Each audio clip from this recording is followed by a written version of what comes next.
오늘은 정말 기가 막히고 억울한 사연을 소개해드리려 합니다. 여러분도 알다시피 기초생활수급자는 생계와 주거급여 등 국가로부터 최소한의 복지 혜택을 받아 생존을 이어가고 있습니다.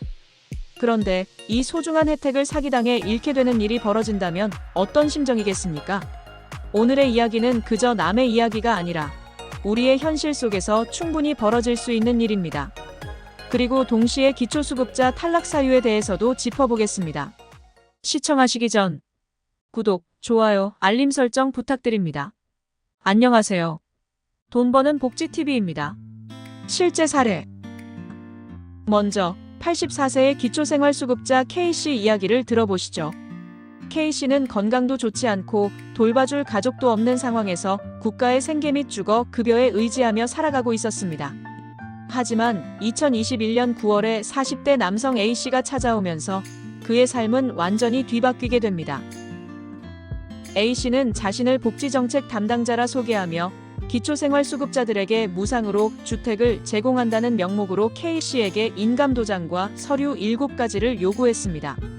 K씨는 뇌질환으로 인해 인지능력이 많이 저하된 상태였고 아무 의심 없이 서류를 넘겨주었습니다. 그 후 K씨는 경기 부천의 한법무사 사무소에서 우편물을 받게 됩니다.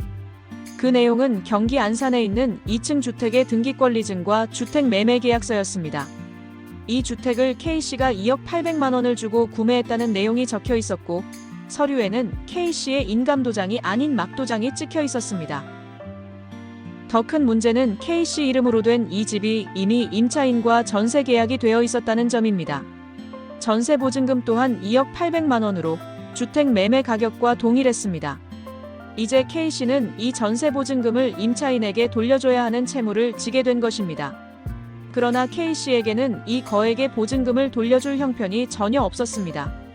결국 세입자 역시 큰 피해를 입게 되었습니다. 이 일로 끝난 것이 아닙니다. A씨는 K씨의 서류를 이용해 법인을 세우고 이 주택의 법인 명의로 근저당권을 설정해 1억 7천만 원의 대출을 받았습니다. 결국 K씨는 총 3억 7,800만 원의 채무를 떠안게 되었습니다. 그리고 그 결과 K씨는 집을 소유하게 되어 기초생활수급자 자격을 상실하게 되었습니다. 복지사들은 고령의 K씨가 더 이상 기초생활수급 혜택을 받지 못하게 된 상황을 마치 사형선고와 같다고 말합니다. 서울사회복지공익법센터의 한 변호사는 A씨가 인지능력이 부족한 K씨를 의도적으로 속여 전세 사기의 중간 고리인 바지 임대인으로 만들었고 그로 인해 세입자까지 피해를 입었다며 고소장을 제출했습니다. 이와 비슷한 또 다른 사례도 있습니다. Y씨는 시각장애 2급과 지적장애 2급을 가진 기초생활보장수급자였습니다.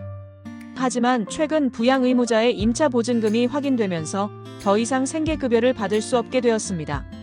정부는 임차보증금을 부양의무자의 재산으로 산정해 생계급여 지급을 중단한 것이었습니다.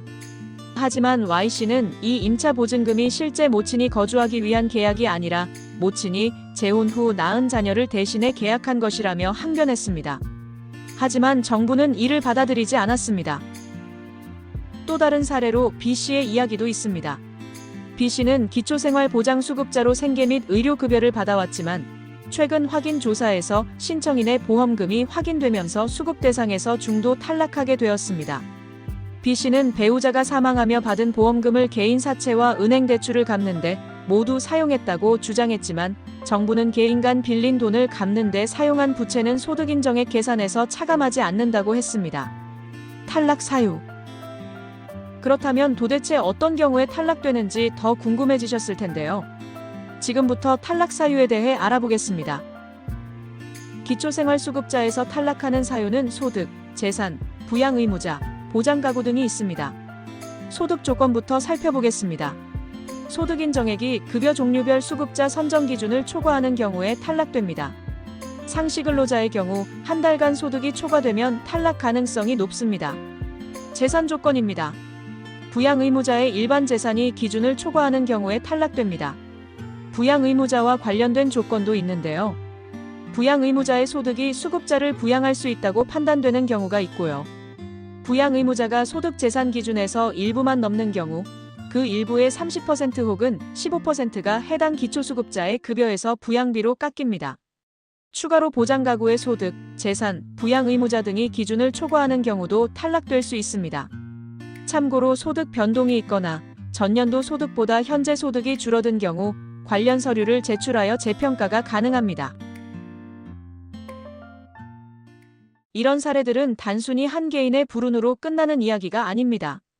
국가복지제도는 정말 어려운 상황에 처한 사람들을 돕기 위해 존재하지만 그 제도 또한 악용될 수 있다는 점을 우리 모두가 인지해야 합니다. 이처럼 우리가 생각지도 못한 상황에서 복지 혜택을 잃게 되는 일이 발생할 수 있습니다. 여러분들은 어떠신가요? 혹시 탈락되셨거나 주변에 피해자가 있으신가요? 그렇지 않더라도 좋은 의견 있으면 댓글 기다립니다. 주의가 필요하며 우리 주변에 이런 피해자가 없는지 한 번쯤 돌아보는 것이 중요합니다. 오늘의 이 영상도 여러분께 꼭 도움이 되었으면 좋겠습니다. 가족이나 주변 분께도 공유해주세요. 돈 버는 복지TV는 여러분들의 행복한 삶을 응원합니다. 영상 끝까지 시청해주셔서 감사합니다. 더 좋은 영상으로 다시 찾아뵙겠습니다. 지금까지 돈 버는 복지TV였습니다.